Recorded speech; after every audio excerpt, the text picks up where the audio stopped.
May I now request Mr. Rajat Kumar Mishra ji to please come and share his special remarks.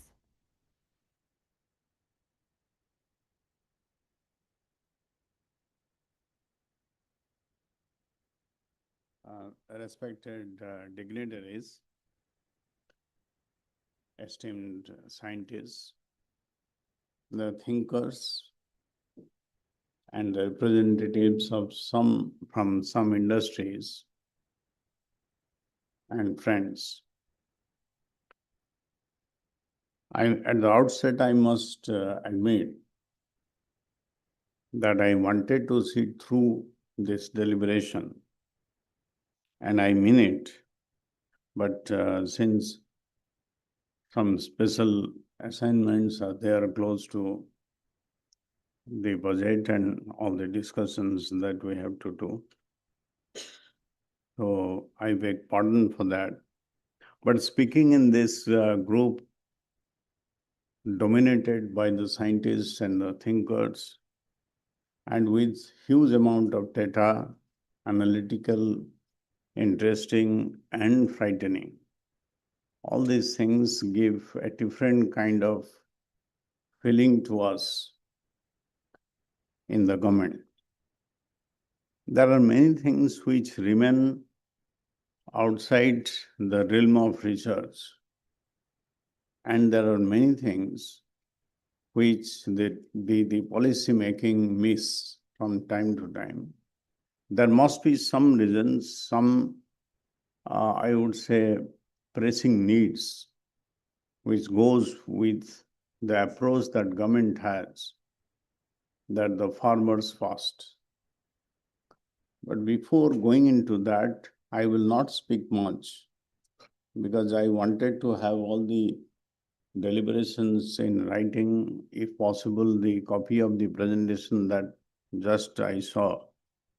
It will help us in many ways. But when I was reading almost a month ago that how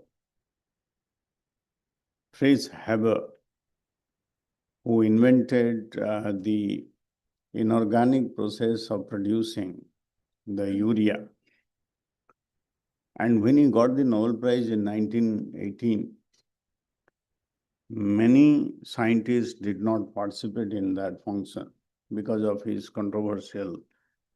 some of the controversial things that he went through before that breakthrough. But there was a sizable number of scientists and thinkers who said, it is on record, that the world was searching heavily an answer to increase the food productivity, and it was not getting available. And the Haber process, though it was a need, dire need, but now when we look back to almost 100 years, more than 100 years, we find that that discovery, that inorganic process that has contributed the food security for 7 billion people at this moment. And it was thought in 1896, there were lots of literature that how world will survive after the guano is exhausted, and how do we feed the 4 billion people. Urea and ammonia to urea, that chemical reaction is one of the fundamental things that science has given to humanity. Having said that, the same urea has become a matter of great concern, that how it will sustain the soil health. That is what I believe the major thinking line that we have today.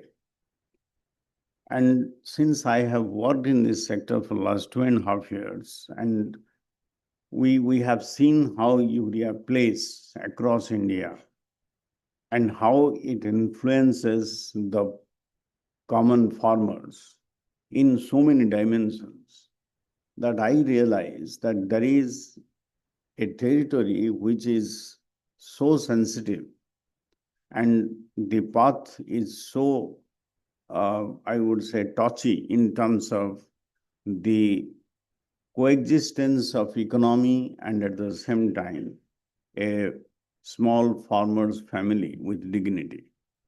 I am saying this after analyzing huge amount of data.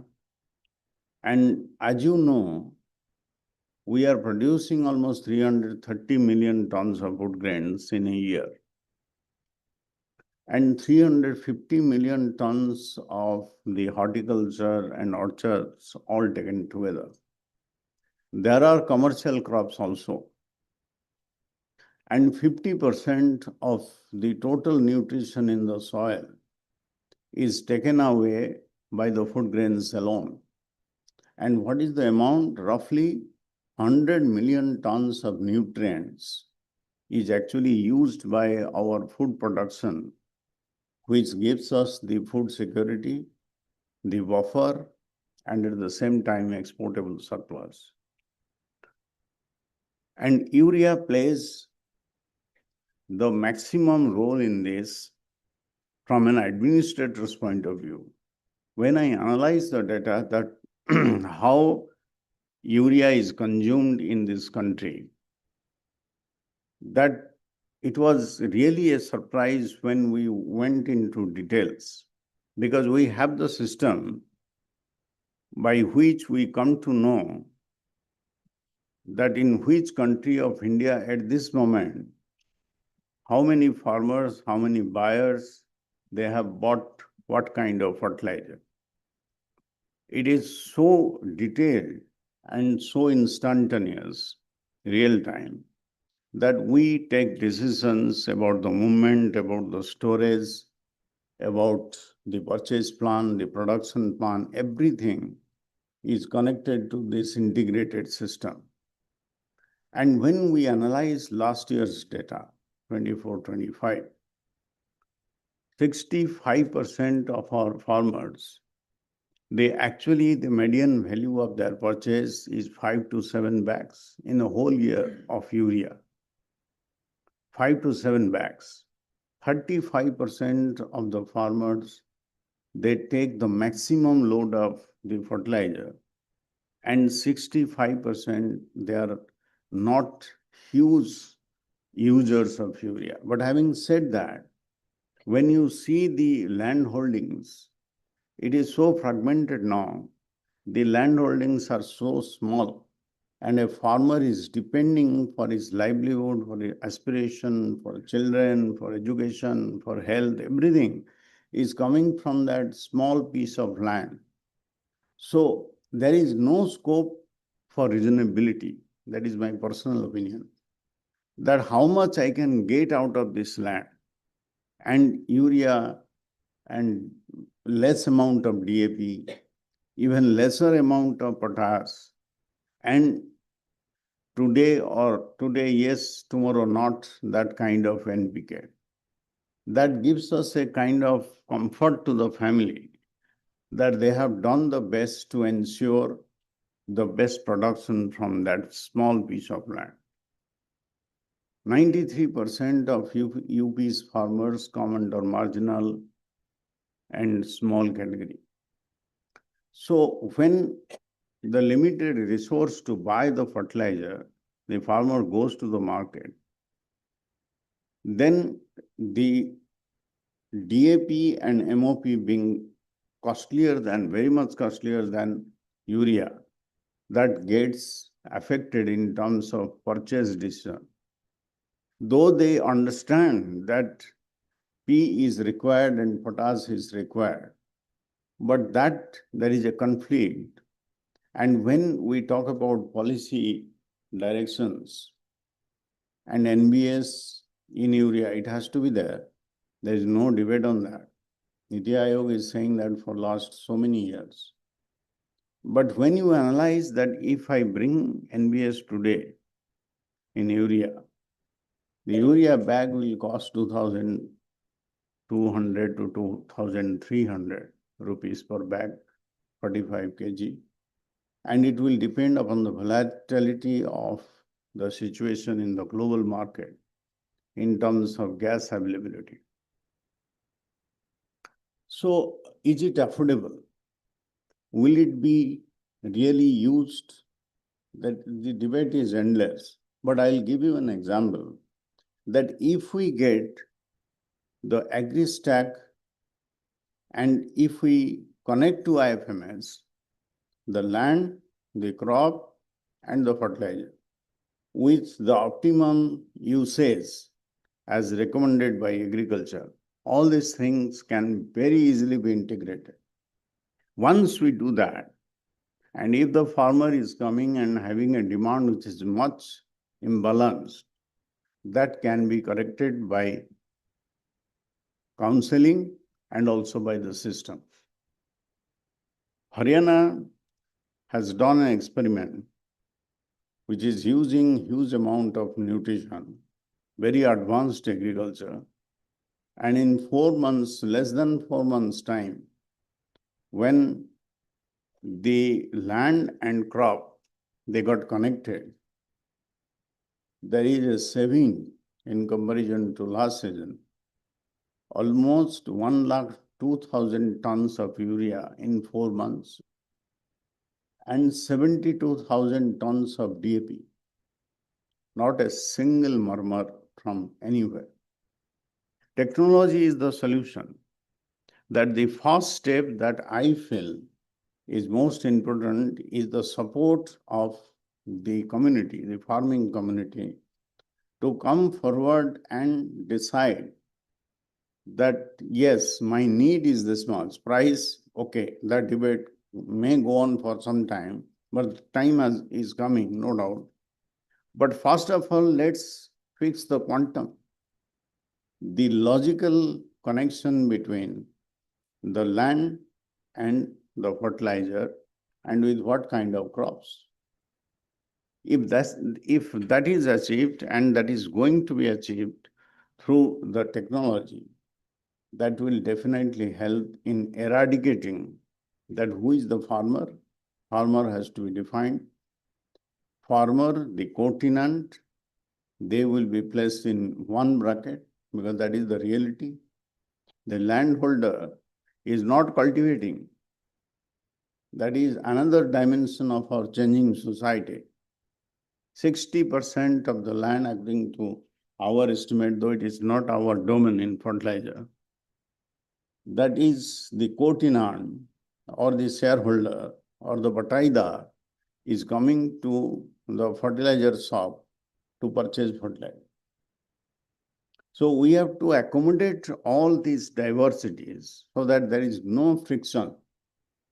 And once we achieve AgriStack, which we have already done 7 pilots in 4 states, and the matching has improved now around 60%, and there will be an authorization for the co-tenants. The moment that goes up to 80%, we'll start connecting these 3 vital parameters for the farming. At the same time, a massive campaign is going on. It has started, and it had started also in June, in which we are targeting the districts which are consuming the highest amount of fertilizer. Not necessarily it is balanced. Not necessarily it is imbalanced. If you go tahsil-wise, we have the data. 163 districts in India today out of 730 in which fertilizer is used. These 163 districts are individually, each district, they are consuming from close to 3 lakh tons, 2.7 to 2.82 lakh tons in a year to 1 lakh ton. If we take the cutoff of 1 lakh ton in a single district, irrespective of the size, the gross picture is really disturbing. 1 lakh ton of urea means 22 lakh bags of urea. That is the kind of chemical input going into the soil. And there are many cash crops which there is no consideration of what actually will happen in 4 years ahead, 5 years ahead.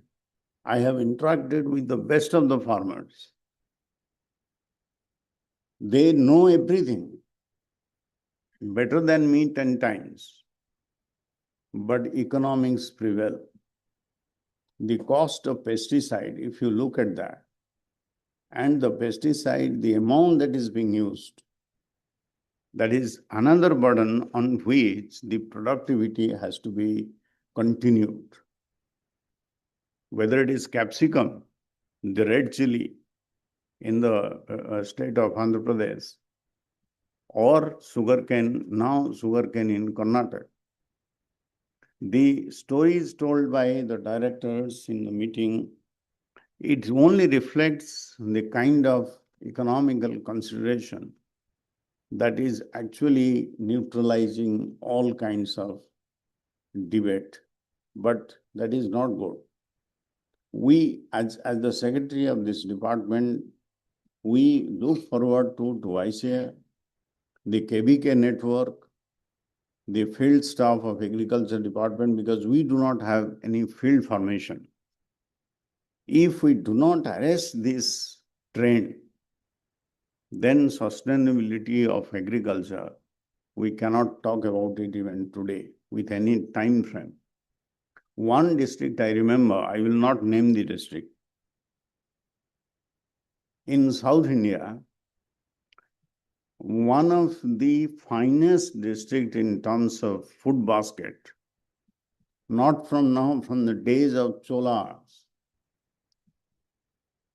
The collector has written to us with the certification from the agriculture department that the organic soil carbon, organic carbon, which the scientists have told me that should not be less than 1.5. Now it is below 0.5. He has specifically written to us that our agricultural community is the strongest in terms of their knowledge, their hard work, water management. Then they understand everything. But still, the organic content is coming down, and Dr. Jad has already told me that this ecosystem in which all nutrients live and play, if we destroy that, whether by pesticides, by heavy doses of fertilizer, then where do we go? So we need to have this campaign, and I request you to deliberate within your mind 3 things. One is that how to go forward with a plan of action which will target the heightened use of chemical fertilizers in this country. Those who are doing fertilizer like there is no tomorrow, I can say this. How to connect them to research findings and the curation, the curative steps. The cost of fertilizer maybe is not the real matter of worry. The real understanding that what they are doing today, they will not be able to do after 5 years. That is not going into the field. And what are the hands-on aspects that is needed to fight it out, to restore the soil? We are connecting to all Gram Sabhas. Yesterday it has started and it will be strengthened. All companies are holding the Sangostis, but they are not the real activators in the field, cannot be, because they have their sense of business. It is the field formation of research and the transfer of knowledge, and pointed that if this tahsil is completely imbalanced in Rajasthan, in particular district in northern part of Rajasthan, the pesticide used is around 220 to 250 ton in a single district. And across that, in a tribal good districts, not very commercial, they are using 2 tons. So fertilizer, the DAP you will find, and scientists like Dr. Chaudhary, I have disseminated in every meeting that if you are putting DAP in the right quantity in one season, then scientists clearly say you may not have to do it in the next season, immediately next season. But see what is happening. We are searching the globe to get DAP. 2024, 2025, the wars, how they affected the global market, I know day by day.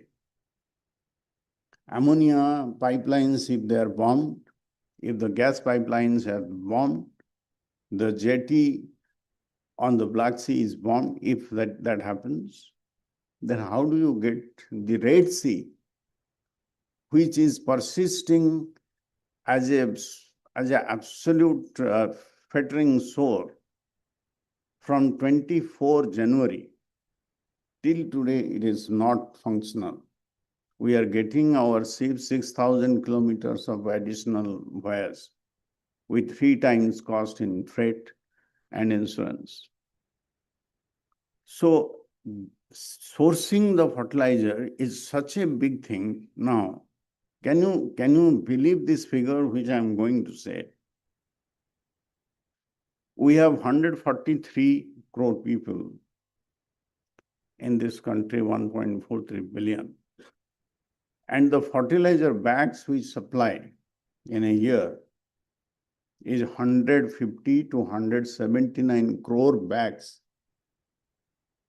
The logistic of it, when you go through the complexity, it is really challenging. But we have to do it. Otherwise, the productivity is the main issue that is the only consideration we have. But if the fine tunes are not there, this gross level of management, that will not amount to the sustainability at all. So my request is that we have started writing about it. Throughout India, many newspapers are now actually coming out with lots of sensible articles, very simple language. Anybody can understand what exactly is happening and what should be done. So I request you that please write, please speak about it. Dharti Mata Nigrani Samitis, in one of the briefings, Honorable PM was so worried that he said that if we do not go to the villages and panchayat level and form the groups, we will not be able to reach across the real bottom line that we are talking about. And that is why this committee has been formed, and today all states are doing it. 156,000 committees have been formed, and every week the number is rising.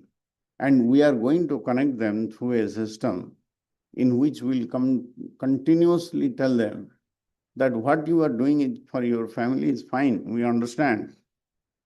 But please take a look at the future for your second generation, first generation. That is also important because that is the only asset we have in this planet A. There is no planet B.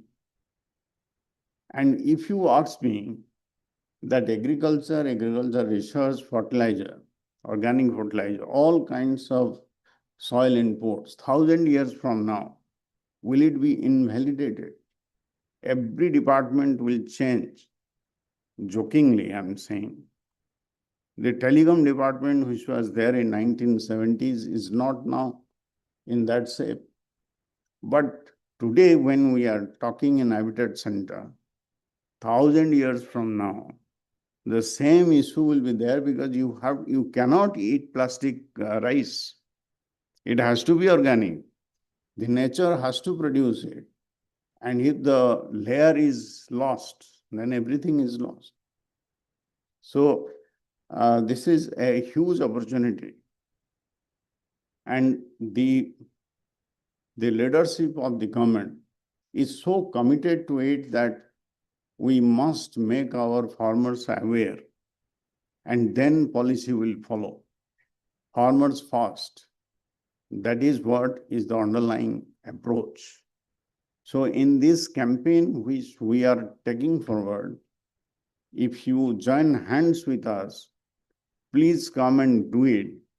And we will recognize that, and we will definitely reach out every nook and corner of this country with that. So with that, I thank you, Gulati Sahab. You are a lighthouse, and thank you very much.